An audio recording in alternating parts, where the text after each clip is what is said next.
Dear student,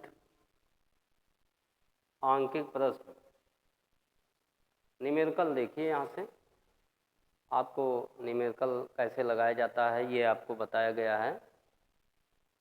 तो आंकिक प्रश्न का ये जो है, इसमें जो आपको बताया गया था न्यूमेरिकल कैसे लगाया जाता है, उसके लिए ये दूसरे टाइप का आंकिक प्रश्न है।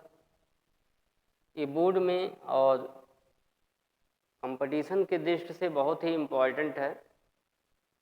तो इसे आइए देखिए, यहाँ पर दिया हुआ है, जैसे इसमें दिया है एक 60 वाट का स्रोत 7000 एंगस्ट्रॉन की तरंगदैर्घ्य का लाल प्रकाश उत्सर्जित करता है।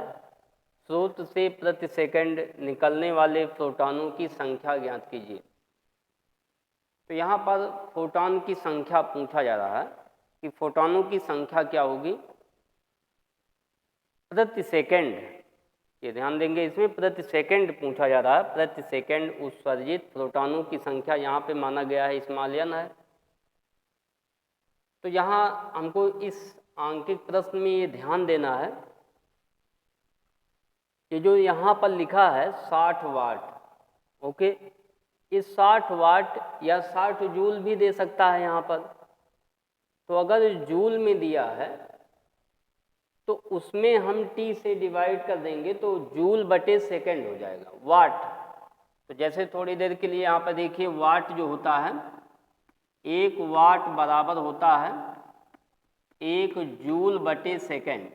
ये फार्मूला है, आपको बताया गया है 1 जूल बटे सेकंड।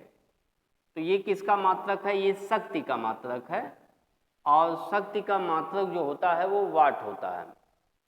तो यहाँ पर दिया है वाट, 60 वाट दिया हुआ है।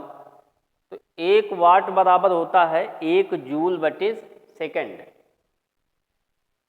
तो इसमें ये जो ऊर्जा है, यानी ये जो शक्ति है, ये अगर ये जूल में दिया हुआ है तो इसमें आप समय से जब भाग करेंगे तो जूल बटे सेकंड फिर वाट में वो चेंज हो जाएगा।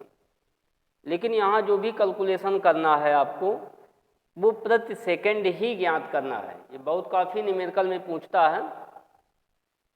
तो जैसे यहाँ क्या करते हैं हम, पहले जैसे मान लेते हैं, अब कोई बॉक्स है, अब या मान लेते हैं कोई सीधी छड़ है। तो अगर मान लेते हैं जैसे 20 मीटर लंबी एक छड़ है, ये 20 मीटर लंबी एक छड़ मान ली जाए, और इसमें 2 मीटर लंबाई के कितने भाग बनाए जा सकते हैं? ध्यान दीजिए यहाँ पर, ये 2 मीटर लंबी अगर इसमें से छड़ काटनी हो और टोटल लंबाई इसकी दी हुई है 20 मीटर, तो क्या इसका नियम है जो प्रति सेकंड, यानी जो संख्या यहाँ पर निकालनी है, संख्या ज्ञात करने के लिए, जैसे अब टोटल लंबाई दिया है 20 मीटर, तो आप जब इसमें 2 से भाग करेंगे तो आपको यहाँ पर कितनी संख्या निकलेगी उस क्षण का, वो आपको मिल जाएगा। तो 20 बटे 2 यानी कुल मान बटे एक मान, और जब दोनों को डिवाइड करेंगे यहाँ पे तो आपको कुल संख्या मिलती है।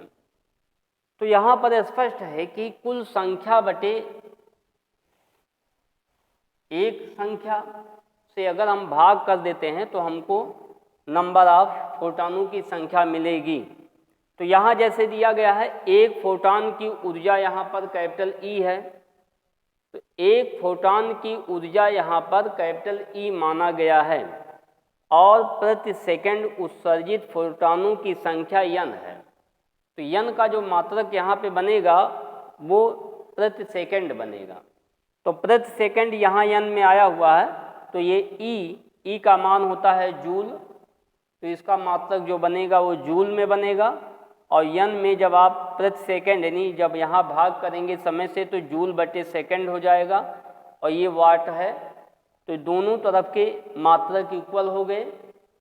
अब जब दोनों तरफ के मात्रक इक्वल हो गए तो हम n का मान यहाँ से आसानी से ज्ञात कर सकते हैं।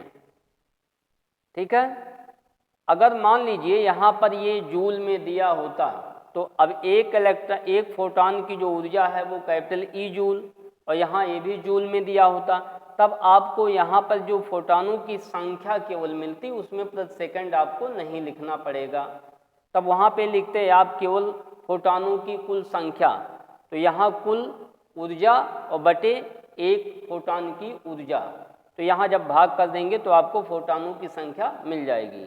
ये ध्यान देंगे, इसमें प्रत्येक आंकिक प्रश्न में ये दिया गया है, इसीलिए आपको हम बता रहे हैं यहाँ पर कि तो जब आप यहाँ पर किस तरह से इसके प्रश्न को हल करेंगे, तो यहाँ देखिए P/E, तो 60 एक फोटान की ऊर्जा hc/λ, तो इसका मान जब हम सॉल्व करेंगे तो 60 वाट दिया हुआ है, और इसको जब सॉल्व करेंगे यहाँ पर तो ये आया हुआ है 21.15 × 10⁻19 फोटान प्रति सेकंड लिखेंगे इसको, यहाँ पर हो जाएगा फोटान प्रति सेकंड, ठीक है, क्योंकि ये प्रति सेकंड ही ज्ञात किया गया है। तो इतने फोटान जो है आपको प्रति सेकंड उत्सर्जित होंगे। तो इस तरह से ये जो आंकिक प्रश्न है ये आपके किताब में एक्सरसाइज में बहुत काफ़ी संख्या में दिया गया है, और उसका अभ्यास कीजिए। तो अगर टोटल ऊर्जा, तो इसमें जो इसका हमने सिद्धांत आपको बताया है वो यहाँ पर फोटानों की संख्या बराबर कुल ऊर्जा बटे एक फोटान की ऊर्जा। तो आप इसको इस तरह से भी लगा सकते हैं, जैसे यहाँ पे अगर लिखना चाहें तो यहाँ अगर दिया है कुल वाट, तो कुल वाट में मान दिया हुआ है, और एक फोटान का वाट में मान लिख लीजिए। ये एक फोटान का जो है वाट में मान लिख दीजिए, कुल वाट में भाग कर दीजिए, तब भी आपको फोटानों की संख्या मिलेगी, लेकिन यहाँ प्रति सेकंड नहीं होगा, ठीक है। नेक्स्ट अगले वीडियो में फिर बताएंगे।